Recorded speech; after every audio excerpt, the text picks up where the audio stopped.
Hi, everyone. I'm Erica Flint, professional hypnotherapist, and this is Living Hypnotically, where we explore the benefits and application of hypnosis with professional hypnotherapists. And today we have Jennifer Ibbotson Rodriguez with us today. She graduated May 2019, and I was reviewing some things about her, and I just have to say, it's just so amazing. She is on a mission to empower her clients to emerge as their most authentic and happy selves so they can enjoy more success with less stress. So thanks, Jen, for being here today. How are you doing? Fantastic. Thank you so much for having me, Erica.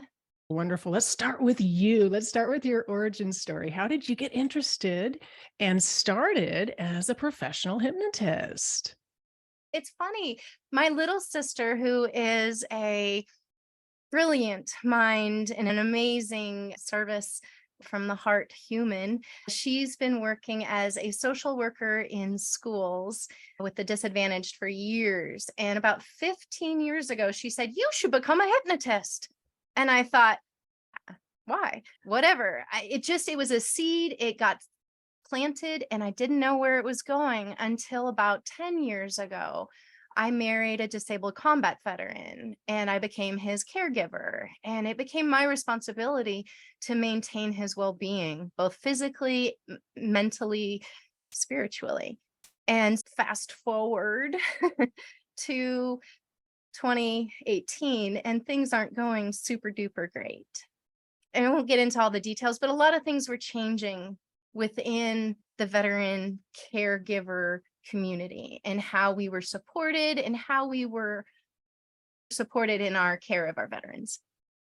So it became very important to me to find a solution for my husband, essential. And I started looking and I found you. I was living in Bellingham and the universe just swirled into perfect harmony where I ended up in your classroom. So can you talk a little bit about what intrigued you about hypnosis that might be of help to your husband? Yeah.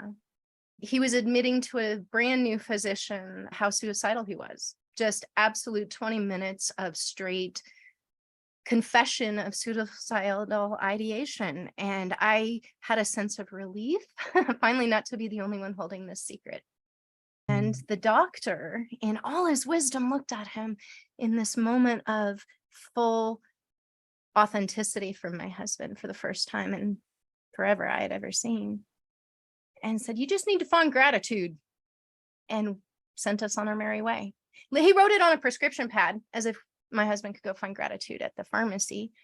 But in Wow. that moment, knowing nobody was going to help us with anything, and it was my responsibility to keep him safe and really everybody safe around him, it became essential to me to figure out what we know about the brain, what we know about mindset, what we know about gratitude and its ability to fix everything.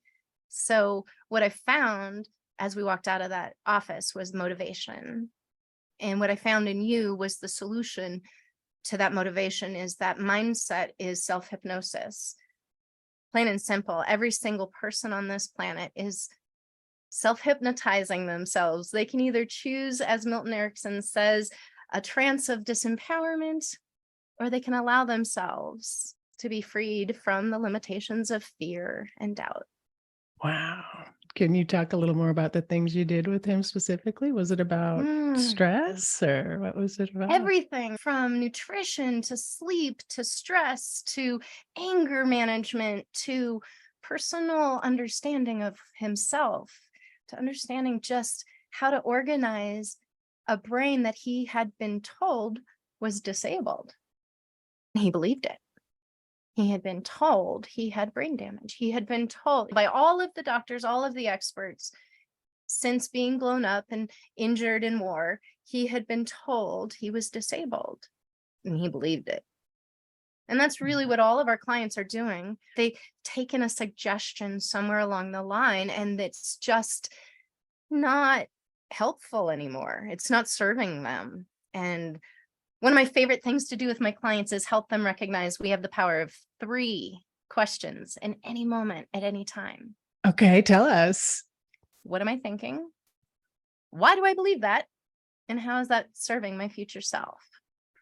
These 3 questions will align the mindset and clarify anything that is going on, anything that is blocking or limiting or just keeping one stuck. Right. So what am I thinking? Why do I think that? I would imagine at that why point, we might catch some folks who realize, oh, geez, maybe that isn't what I want to be thinking. Maybe that's just like an initial reaction from a scared nervous system or something. And so even at that second point, we're like, oh, never mind. Yes, because the whole because becomes clear.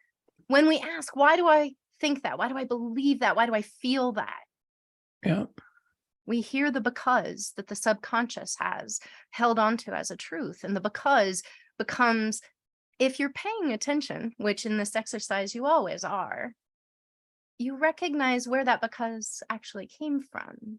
Is And it you may, yours? yes, because my mom was always afraid of spiders. I can't, because that boy told me I was ugly. I can never, like, where is your because in your life? And where do you believe something that just isn't true about you or the world you live in? We call those limiting beliefs in hypnosis, and other people call them that too. They are so, like, they're everywhere. I know for sure I have many limiting beliefs in my own mind that just haven't gone unchallenged, perhaps because I haven't come across them again in my life. But yeah, we all have them. And when I became a hypnotist, I started asking myself, how do you know that is true, Erica? Really?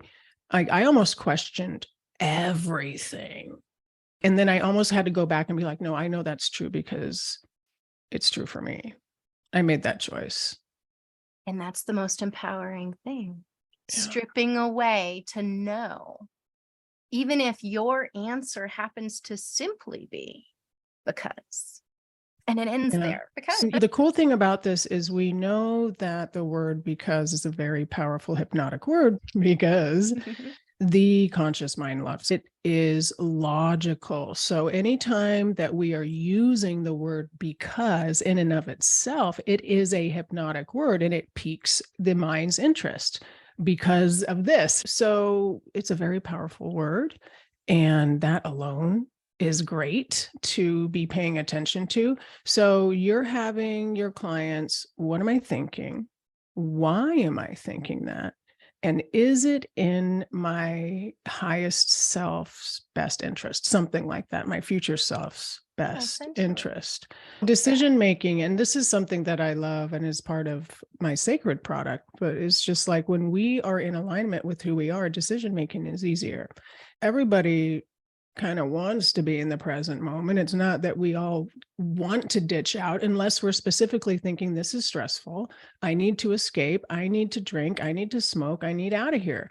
And so we have a lot of real suffering and trauma on a daily basis where people are not able to have a living wage, where they can't even really make it off the bottom rung of Maslow's hierarchy of needs.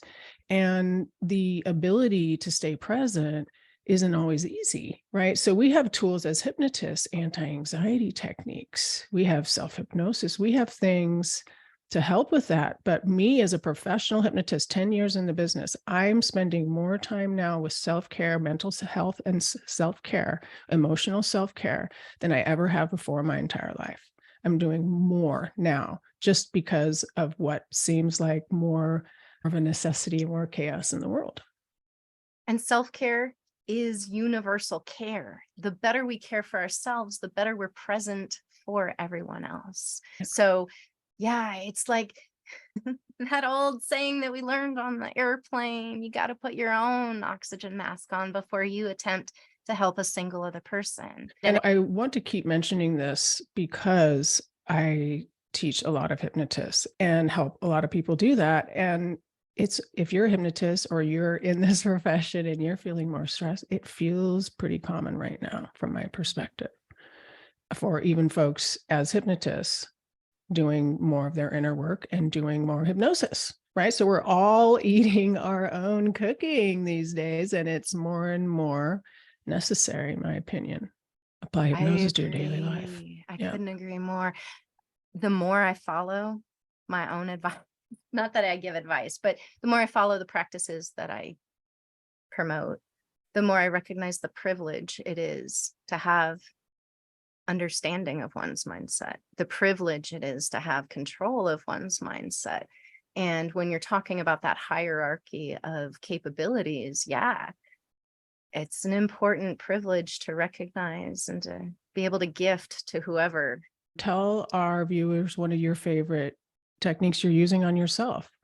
You actually inspired one of my greatest personal practices and the one that benefits my clients the most. So thank you for giving me the magic formula of the Necker cube. Yeah. Cube. I was like, I hope she says the Necker cube. The Necker cube is super fun, right? And the 3 levels of leveling up with the Necker cube is so fascinating to me. So the neat thing about the Necker cube is at first, it's simply a perception metaphor. It's a perception tool. It's how you recognize that your focus creates your perception. So this Necker cube has 2 ways that it can be perceived, right? Yes. And it's the brain, based on its habit of how it saw it the very first time, thinks that's the way you need to see it, thinks that's the way you want to see it. And so that's the way it shows it to you. And it's the red flag of, hey, the very first way you learn something, the very first way you hear something, know something within you, it may not be the only way. So the Necker cube is a fantastic perception tool for flipping perception, for seeing other people's perceptions. I had a CO. She was in charge of keeping everybody compliant. And she was the only female on the board. And she was the one that would tell all the men, no, you can't do that. No, that's against the rules. No, you can't. And it used to rile her up inside, right? It used to really make her feel uncomfortable. Necker cube fixed that within a single session. She was able to recognize 1 week of practicing it after I taught it to her in that first session. The next one, she came back and she was like, I don't care that my boss disagrees with me anymore. I see his perspective. I know I'm right. I hear him out. And then I tell him no, and we're done. There's none of the emotional back and forth that there used to be, that play of, anyway, so that's the first level that I love about the Necker cube. The second is gamma, right? The slower you can flip that perception tool on purpose, with purpose, the more the brain lights up with all of its abilities to light up. So it's called bistable perception, right? Is what we're talking about here, where the brain can see an object in 2 different ways. And metaphorically, we know that we as humans might get locked into a perception that is not healthy for us. So metaphorically, the Necker cube gives us a concept of seeing things from a different perspective, but we know biologically, like neurochemically, it's doing things, generating gamma brainwaves, which is basically the biology of an aha moment. So a gamma brainwave is going to broadcast really cool messages to the whole brain. So you've got 2 really cool things happening there. So the third is the aha leads to the insight, right? So when I teach my clients how to use the Necker cube for self-hypnotic induction, they get immediately deep because of this process. But they're so deep, they're getting ahas, they're getting insight from the cube. So yeah, once you throw in the third, power of 3s, let's be honest, they're everywhere. Yeah. Bravo. That's fantastic. Really good. It's probably one of the first things I learned to draw in 3D when I was a kid. It has been studied. It has been measured. We are able to get cool results from this. So this would be a technique of high performers, but the brain really gets interested in it. And so now we've got captivation. The brain is captivated. And for step 2, when you are intentionally slowing it down, that's what we would consider that brain training. When you are at that level, trying to slow it down, now you are actively training your brain to have more gamma brainwaves. So for example, like with your technique, the one, what are you thinking? Why are you thinking that way? And is it in alignment? I would even tie that to brushing my teeth, because I'm going to brush my teeth every morning.